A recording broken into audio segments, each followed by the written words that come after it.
안녕하십니까. 수원대학교 이준희 교수의 경영과 만남입니다.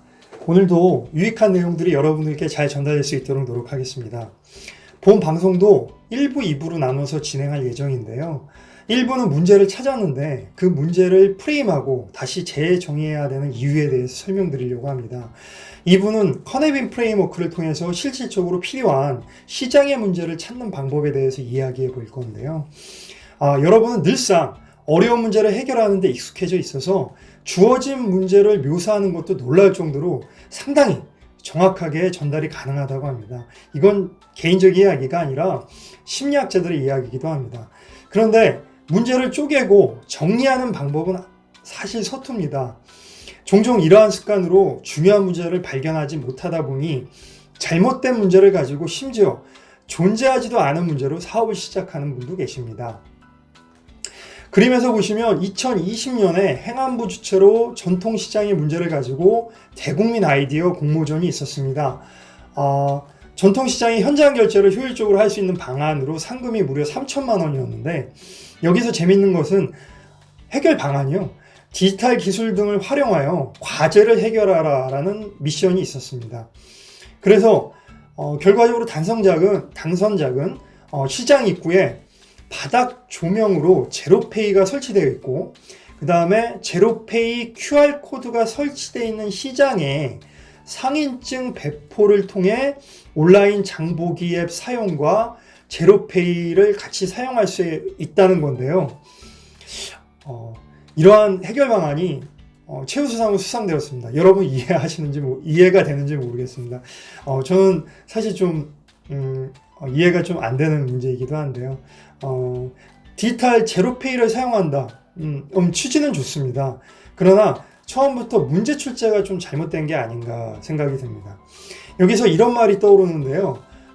인간의 욕망 5단계 이론으로 아주 유명한 미국의 심리학자 에이브럼 매슬로우 박사는 망치의 법칙을 언급합니다. 망치를 든 사람에게 모든 문제가 못으로 보인다는 거죠.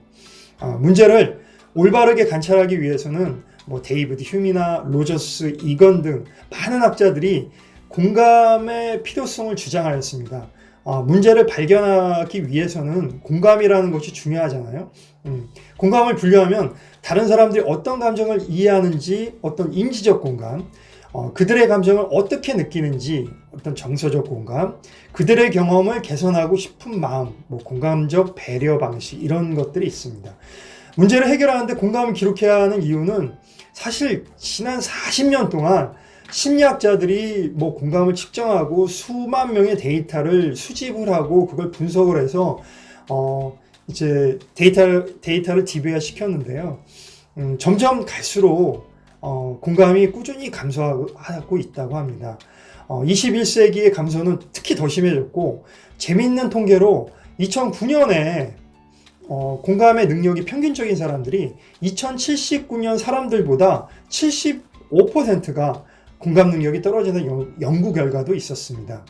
이만큼 코로나19로 인한 정신적 피해와 소셜이라는 딜레마를 통해 사회가 점점 복잡해지는 거라고 저도 생각합니다. 아까 말씀드린 전통시장의 문제, 이게 복잡하다고 말씀드렸잖아요. 이걸 한번 좀 같이 이론을 통해서 한번 이야기해 보도록 하겠습니다.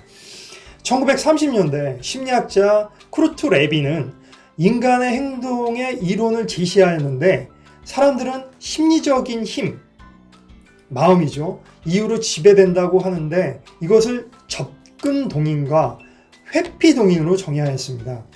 접근 동인은 특정 행동에서 사람들이 다가가게 이끌리는 경향이고요. 회피 동인은 어떠한 특정 행동에서 사람들이 멀어지게 하는 힘이라는 것이죠. 자, 그림을 보겠습니다. 시장에서 식료품 매장에서 고객들이 구매 심리 과정을 연구하였는데 여기서 화살표를 유념해 보십시오. 식료품 1은 구매하는 마음과 구매를 하지 않은 마음이 둘 다 좀 팽팽하게 강합니다. 식료품 1의 문제는 맛은 좋은데 비싼 겁니다. 뭔가 심리적인 갈등을 일으키는 거죠. 식료품 2를 볼까요? 구매하는 마음과 구매하려지 않은 마음이 둘 다 약합니다. 여기서도 문제가 있네요. 값은 싼데 너무 맛이 없어요. 나는 심리적으로 좀 냉담한 거죠. 식료품 3을 보면 구매하려는 마음이 강하지만 구매하지 않으려는 마음은 약합니다. 이것은 값도 싸고 맛있어요. 이런 매대 창고를 보면 알게 되면 뭐 시장도 마찬가지겠지만 저도 입장하자마자 그 코스를 채우서 놓으셨습니다. 여하튼 마지막으로 식료품 4는 구매 마음은 약하고 멀어지는 마음이 강합니다. 이것도 문제가 있겠죠. 보니까 관찰해 보니까 비싸네. 뭐 다른 이마트나 홈플러스로 가면 더 신선한데 내가 여기서 꼭 굳이 왜 사? 라고 결정하게 됩니다.